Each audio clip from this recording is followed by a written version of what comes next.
Estimados irmãos e irmãs, bom dia. Vamos a mais um evangelho nessa 13ª semana do tempo comum, celebrando hoje Senhor Santo Irineu, bispo e mártir. O Senhor esteja convosco. Ele está no meio de nós. Proclamação do Evangelho de Jesus Cristo segundo Mateus. Glória a vós, Senhor. Naquele tempo, Jesus entrou na barca e seus discípulos o acompanharam. E eis que houve uma grande tempestade no mar, de modo que a barca estava sendo coberta pelas ondas. Jesus, porém, dormia. Os discípulos aproximaram-se e o acordaram, dizendo: Senhor, salva-nos, pois estamos perecendo. Jesus respondeu: Por que tendes tanto medo, homens fracos na fé? Então, levantando-se, ameaçou os ventos e o mar, e fez-se uma grande calmaria. Os homens ficaram admirados e diziam: Quem é este homem que até os ventos e o mar lhe obedecem? Palavra da salvação. Glória a vós, Senhor. Estimados irmãos e irmãs, estar com Jesus é a melhor coisa que qualquer um de nós pode ter. Mesmo quando às vezes parece que Jesus está dormindo, mas não, Jesus não dorme, porque Jesus é Deus. Jesus não dorme nem cochila, ele está sempre vigiando, está sempre cuidando de cada um de nós. Nós é que às vezes sentimos muito. O silêncio de Deus, ele é muito profundo. E às vezes nós precisamos silenciar nossa alma, silenciar nosso coração para escutar Deus. E aí, quando a gente está passando principalmente por um momento difícil em nossas vidas, a gente sente como que Deus não se importa, como que Deus não está nos escutando, como que nossas orações estão sendo perda de tempo, porque a gente não vê, ou melhor, a gente não escuta, a gente não tem um retorno da parte de Deus, porque é muito silencioso. Mas é exatamente aí que Deus fala. Só que precisa haver esse silêncio da nossa alma. Precisa haver esse silêncio do nosso coração. Quando você está rezando no momento difícil da sua vida e você acha que Deus não está te escutando, sua oração chega até Deus como se você estivesse falando num alto-falante para Ele. Ele escuta, não só escuta, como Ele vê e sabe que você está passando. Mas o problema não é Deus. Eu vou dizer para vocês com muita caridade, o problema não está em Deus. O problema está em nós. Nós não conseguimos, nós temos dificuldade de silenciar o coração, de acalmar o coração para ouvir a Deus. E aí a gente permite que os nossos problemas, nossas dificuldades, nossos sofrimentos falem mais alto e agitem todo aquilo que nós estamos passando. E aí começa o nosso clamor. Senhor, salva-nos.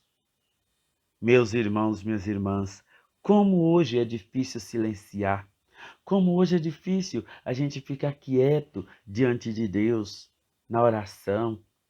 A gente, não sei se vocês já repararam isso, né? A pessoa chega na Capela do Santíssimo, a pessoa chega na igreja e está fazendo sua oração. Tá certo, tá errado não. Mas na hora que ela termina, ela diz assim: Amém. Levanta e vai embora. É como se a pessoa chegasse para conversar, falar uma coisa com outra pessoa. A nossa oração, ela é como se fosse algo de, eu diria, um monólogo. Só uma pessoa fala, só você fala. Raramente a gente vê alguém sentado lá na Capela do Santíssimo. O que você está caçando aí? O que você está fazendo aí? Eu estou escutando a Deus. Raramente a gente vê, raramente, eu diria quase que nunca. Né? Não posso dizer que nós temos nossos irmãos os contemplativos, nós temos nossos irmãos mais idosos, os religiosos, os padres, né, que rezam e ficam lá na capela sentadinhos olhando. né, escutando a Deus. Mas só que a gente não precisa esperar chegar, ficar de idade avançada para, com o perdão da palavra, né, com o perdão da expressão, esperar chegar, ficar sem ter nada o que fazer para escutar Deus. Não, assim também não precisa, né? A gente tem que escutar Deus a todo momento. E é difícil. A gente chega na igreja, chega lá e Pai Nosso que está, Ave Maria, cheia de graça, e faz suas orações, e conversa e fala tudo. Aí, amém. Levanta e sai. Não escuta Deus. E aí depois reclama, nossa, parece que Deus está dormindo, parece que Deus não me escuta. Não é que Deus não te escuta, é que você não quis parar para ouvi-lo, é que você não quis silenciar um pouquinho para poder entender o que ele tem a te dizer, falar-lhe o coração. Aí, o que acontece? Deus usa outros meios para poder te falar. Aí, no decorrer do dia, ele começa a dar sinais para que você possa entender o que ele quer que você entenda. Coloca pessoas na sua vida, coloca situações, e você continua tão barulhento, seu coração continua tão barulhento, que você não consegue entender o que Deus queria fazer isso com você.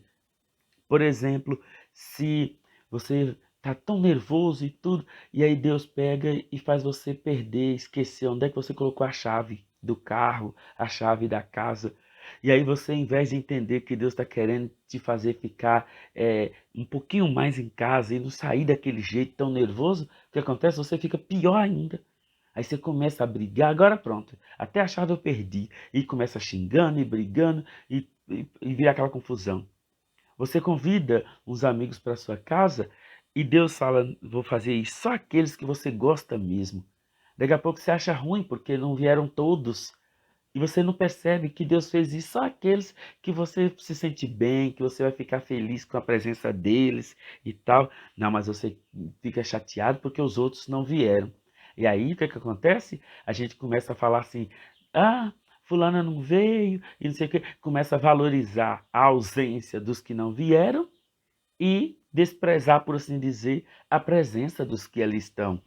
Enfim, muitas coisas Deus começa a mostrar no seu dia, mas a gente se recusa a perceber, a entender, a sentir. Mas Jesus vai e acalma o coração. Silêncio, acalma o coração, acalma-te. O mar fica tão tranquilo que todo mundo fica, nossa, que calmaria.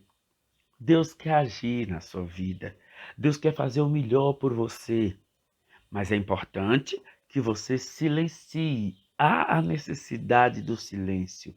Há a necessidade de ficar em paz. Quando você está em paz consigo mesmo, quando você está em paz com Deus, com os irmãos, pode acontecer o que for, que você está em paz. Você está em silêncio. Eu vou dizer para vocês com muita caridade, né? Quando a gente grita mais alto do que os outros, o silêncio ele se torna algo, eu diria, ausente demais, abstrato. Eu trabalho na escola, né? Eu estou trabalhando na escola e são mais de mil meninos, né? Vixe, Nossa Senhora. E eles juntam todos, na mesma celebração, no mesmo lugar. Imagine 1.800 meninos jovens, tudo dentro da mesma sala, do mesmo espaço, da mesma igreja. E aí o pessoal começa, silêncio, silêncio, silêncio. E eles ficam ali. E eu aprendi uma coisa que eu falei, nossa, que beleza. E deu certinho. Eu fui lá na frente, peguei o microfone e falei com eles assim, olha, nós vamos agora silenciar o nosso coração. Nós vamos agora todo mundo ficar quietinho, todo mundo. E não aumentei meu tom de voz, fui falando baixinho, mesmo que com o microfone. Vocês acreditam que podia cair uma agulha que a gente escutava? Todo mundo foi silenciando. Então, as pessoas não gostam do barulho. As pessoas não querem barulho. Talvez um momento ou outro, numa festa, numa diversão, talvez faz parte também. Mas quando o barulho se torna muito presente em nossas vidas, ele também cansa. Ele também causa uma estafa, um estresse na gente. O mar, do qual o evangelho nós acabamos de ouvir, é sua vida. A barca é você que é agitada pelos ventos, que é agitada pela vida. E Jesus é Deus, é o próprio Jesus, que está com você sempre. Mas você, como se deixa agitar pelos ventos, pela agitação da vida, acha que Jesus está dormindo, que Jesus não cuida de você. E aí ele te repreende, chama a sua atenção, com muito carinho, com muita caridade. Gente de pouca fé. Então, meus irmãos, minhas irmãs, silencie sua alma, silencie seu coração, escute Deus e você vai ver que você vai ser muito mais alegre e satisfeito em tudo e em todos os seus projetos. Fica com Deus e ainda em tempo, ótima semana para todos.